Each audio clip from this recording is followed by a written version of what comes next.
सियासी मैदान की हर बड़ी खबर से आगाह रहने के लिए हमारे चैनल आजाद सियासत को सब्सक्राइब करें और बेल आइकन को प्रेस करें। इमरान खान को नोबेल प्राइज इसकी जो खबर है, इस पे जाहिर है कि आप हंस सकते हैं, मुस्कुरा सकते हैं। पीटीआई का जो देखिए मामला ये है कि वहां तो इस तरह का जो झूठ है वो तो उनके डीएनए में है।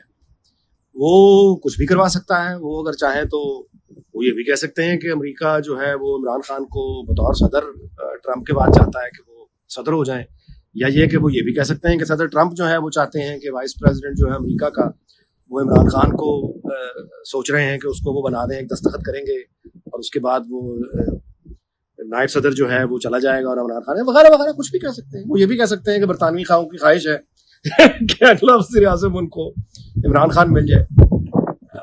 बात यह है जी कि उनके पास प्रोपेगेंडे की एक ताकत है, और आप ये देखें कि वो कैसा भी यानी इस तरह की बात करते हैं। ये जो बात करने वाले इस तरह की जो बातें करते हैं बिला वजह नहीं करते। उनका एक सपोर्ट बेस है जो ब्लाइंड फॉलोअर है, और वो ब्लाइंड फॉलोअर जो है वो इस तरह की बातों पर यकीन करता है। वो आप कुछ भी कर लीजिए, उसके मुकाबले में सच्चाई ले आइए, यही कर सकते हैं ना आप, सच्चाई ला देंगे, फैक्ट्स ला के रख देंगे, तो उसमें कौन दिलचस्पी लेता है। उनका एक, और ये जो जितने इस तरह के झूठ बोलने वाले हैं उनको पता है कि उनकी जो फॉलोइंग है, उनके फॉलोइंग की एक कसीर तादाद इस तरह के लोगों की है जो किसी भी बात पे यकीन कर लेंगे, लिहाजा वो यकीन कर लेंगे। अब आप नोबेल प्राइज के लिए 1000 यानी आप बोले आए सामने, वो जो लोग जिन्होंने इसको मानना था वो मान चुके हैं, और वो आपको 100 साल बाद भी कहते हुए सुनाई देंगे। यानी वो लोग के उनके वालिदैन ने उनको बताया था कि इमरान खान को तो नोबेल प्राइज मिलने वाला था। तो ये है उनका एक प्रोपेगेंडे की ताकत है।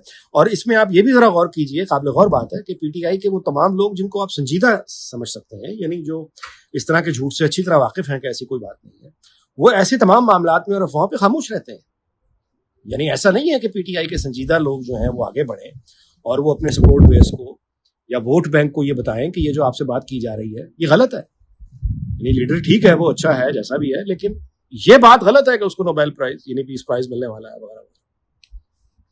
वो भी खामोश रहते हैं, जिससे जाहिर है कि फिर इस तरह का प्रोपेगेंडा वो चलता रहता है। लेकिन इसका जो मुस्तकिल, मैंने इस पर परेशान होने वाली बहरहाल बात नहीं है। ठीक है, एक जमात है, वो अपने लीडर के बारे में जो भी कहें उनका हक है, वो कहते रहें, मानते रहें। असल बात तो यह है कि ये दूसरी सियासी जमातों को देखना है कि क्या वो अपना वोट बैंक इस तरह का तैयार कर पाए हैं, क्या वो अपनी सपोर्ट बेस इस तरह की तैयार कर पाए हैं, क्या वो पीटीआई के इस प्रोपेगेंडे का कोई ऐसा जवाब दे पाए हैं जो आम आदमी की समझ आ जाए। यानी एक आम शऊर जो पीटीआई पर का जो ब्लाइंड फॉलोअर है, क्या उस तक पहुंचना क्या बाकी सियासी जमातों के लिए मुमकिन हो पाया? ये सवाल तो उनको अपने आप से करना चाहिए। जेयूआई के तर्जुमान का ये कहना कि अली मीन गंडापुर जो है वो पीटीआई के गोरबाचौफ हैं, और ये कि ये वो चाहते हैं कि इमरान खान और मौलाना फजलुर रहमान का कोई इत्तेहाद, मुमकिन इत्तेहाद जो है वो ना हो पाए वगैरह वगैरह। ये तर्जुमान साहब को ना तो सोवियत यूनियन का कुछ पता है, ना उन्हें सोवियत यूनियन के जवाल के असबाब के बारे में कोई खबर वो रखते हैं, ना ही उनको गोरबाचौफ के बारे में कुछ इल्म है। ये कोई पोस्टर वगैरह देखकर बस गोरबाचौफ को गालिबन वो ये कहना चाहते हैं कि गोरबाचौफ बड़ी तबाही का निशान था सोवियत यूनियन के लिए, और ये कि उसने तो तोड़ दिया सोवियत यूनियन को, तो उस तरह से अली मीन गंडापुर भी पीटीआई को तोड़ देगा। ये मैं गुमान कर रहा हूं कि गालिबन उनका ये मतलब होगा। तो उस पर हंसा ही जा सकता है, मुस्कुराया जा सकता है। अली मीन गंडापुर की हैसियत एक बयान की मार है। यानी जेल से एक बयान जारी हो जाए कि अली मीन गंडापुर का आज के बाद पीटीआई से कोई ताल्लुक नहीं है, इसको फारिग कर दिया जाए, तो अली अमीन गंडापुर वजीर आला तो रह जाएगा, लेकिन उसके अलावा उसकी बिल्कुल वैल्यू एक कागज से भी हल्की हो जाएगी। अली अमीन गंडापुर की ये हैसियत ही नहीं है कि वो अगर उसके लीडर ने कोई फैसला कर लिया है तो वो उसको बीच में रखना डाल सके या गलतफहमी पैदा कर सके। लिहाजा वो यानी अगर उनका ये तर्जुमान साहब का मतलब है कि पीटीआई में वो दरार डाल देगा, तो उसकी इतनी हैसियत नहीं है कि वो पीटीआई का कोई बिगाड़ सके। अब रही बात मौलाना फजलुर रहमान साहब की। मौलाना फजलुर रहमान देखिए, वो एक, अगर उन्होंने पीटीआई के साथ किसी एहतजाजी तहरीक में शामिल होना है, किस हद तक होना है, नहीं होना है, इसका कोई ताल्लुक अली अमीन गंडापुर के किसी इंटरव्यू या किसी बयान से हो ही नहीं सकता। किसी की अकल इस बात को तस्लीम नहीं करती। मौलाना फजलुर रहमान ने अगर किसी एहतजाजी तहरीक में पीटीआई के साथ जाना होगा तो वो उनका फैसला अपना होगा। अच्छा, उनका फैसला होगा मुल्क और कौम के लिए, और अपनी पार्टी की पॉलिटिकल पोजीशन को देखते हुए वो ऐसा को फैसला करेंगे। अगर उन्होंने ऐसा फैसला कर लिया, उसका भी ताल्लुक अली मीन गंडापुर से नहीं है। अगर उन्होंने ऐसा फैसला ना किया, पीटीआई से बिल्कुल अलग रहने का फैसला किया, उसका भी कोई ताल्लुक अली मीन गंडापुर से नहीं है। ईद के बाद पीटीआई की किसी भी एहतजाजी तहरीक से ना तो हुकूमत को कोई खतरा है, ना निजाम को कोई खतरा है। पीटीआई की सपोर्ट बेस और वोट बैंक, ये सारा मिल मिलाकर भी तमाम कोशिशों के बावजूद वो हासिल नहीं कर पाया जिसके वो नारे लगा रहे हैं या दावे कर रहे हैं। और अब तो उस तरह से सपोर्ट बेस में या पार्टी कारकुनों में उतनी जान भी नहीं बची, खासतौर पे पंजाब में जितनी मार उनको पड़ गई है। तो पीटीआई से तो मतलब है वो एहतजाजी तहरीक कोई छोटी मोटी चला भी लें तो उससे तो कोई हुकूमत को, जैसे मैंने गुजारिश की, खतरा नहीं है। लेकिन हुकूमत, निजाम और मुल्क, इसको अगर हकीकी खतरा दरपेश है तो वो पीटीआई से नहीं है, वो है बलूचिस्तान में, वो है पख्तूनख्वा में। उसके अलावा जो बेचैनी आज़ाद कश्मीर में है, गिलगित बल्तिस्तान में है, सिंध में मिसाल के तौर पे जो नहरों के मामले को लेकर जो तलखी है, वो अगर बढ़ गई तो वो खतरा बन सकती है। और जो मौजूदा खतरा, जैसे मैंने गुजारिश की, वो फौज पर, पुलिस पर, लोगों पर होते हुए मुसल्ला हमले हैं जो दहशतगर्द कर रहे हैं।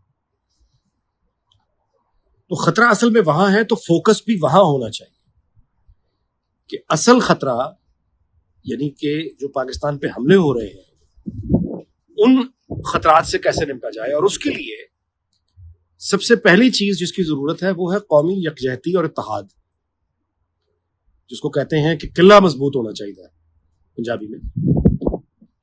तो वो किला जब तक मजबूत नहीं होगा, उसका फायदा जो है वो बैरूनी ताकतें उठाएंगी, उसका फायदा दहशतगर्द उठाएंगे। तो वहां पे उन चीजों को एड्रेस करने की जरूरत है जहां पे हकीकी खतरा है। जो मैंने गुजारिश की है वो है दहशतगर्दी का खतरा, वो है बैरूनी जो दुश्मन है उनके हमलों का खतरा, और उसके बाद वो लोगों की सियासी बेचैनी जो इस वक्त बज़ाहिर हमें यानी दिखाई दे रहा कि वो कंट्रोल में है, वो अगर इरप्ट हो गई जिन इलाकों का मैंने नाम लिया, तो बहुत बड़ा खतरा होता है। राना सनाउल्लाह का बयान कि ईद के बाद हमें नवाज शरीफ साहब बलूचिस्तान के हवाले से और पख्तूनख्वा के हवाले से जो वहाँ तशवीशनाक हालात हैं, वहाँ पे हमें कोई किरदार अदा करते हुए दिखाई देंगे और वो शायद बलूचिस्तान का दौरा भी करें, ये वो खबर है जिसका सबको इंतजार है। ये बड़ी खैर की खबर है, बहुत मुबारक खबर है। लेकिन इस खबर के साथ दो कंडीशंस लाजमी तौर पर जुड़ी हैं।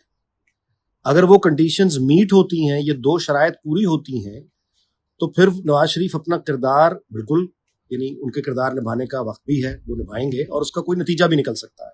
वो दो शराइत क्या है? वो दो शराइत ये है कि पहली शर्त ये कि मियां नवाज शरीफ के पास मुकम्मल इख्तियार हो कि वो जब मुज़ाकरात के लिए बैठें बलूचिस्तान की पॉलिटिकल फोर्सेस या वो जो नाराज लोग हैं, बहक गए हैं, भटक गए हैं और उनको वापस लाना है कौमी धारे में, तो नवाज शरीफ जब उनसे कोई भी किसी भी तरह के डायलॉग का आगाज करें तो उनके पास वो इख्तियार होना चाहिए कि जो कमिटमेंट फिर वो करें, वो कमिटमेंट ऑनर हो, वो बात पूरी हो जो नवाज शरीफ करें।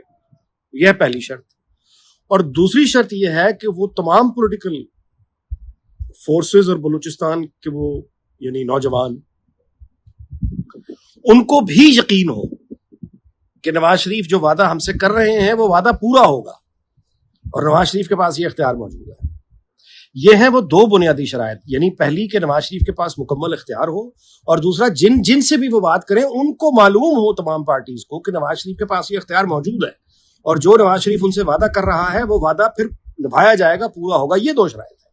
अगर ये दो शराइत पूरी होती हैं तो इस दौरे का और उनके कायदाना किरदार अदा करने का कोई फायदा है।